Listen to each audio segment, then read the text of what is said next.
असं हे चिंतन कसं करायचं? उठल्यावर तोंड धुवून फ्रेश होऊन आपल्या नेहमीच्या आसनावर नेहमीच्या जागी थोडं शांत स्वस्थ बसायचंय आणि मग स्वामींना प्रार्थना करायची की हे स्वामी देवा, मी आता तुमचा जप करणार आहे, तर समर्था प्लीज मला 100% कॉन्सन्ट्रेशन द्या.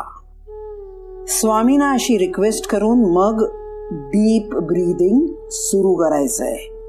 दीर्घ श्वास घ्यायचाय आणि दीर्घ श्वास सोडायचाय.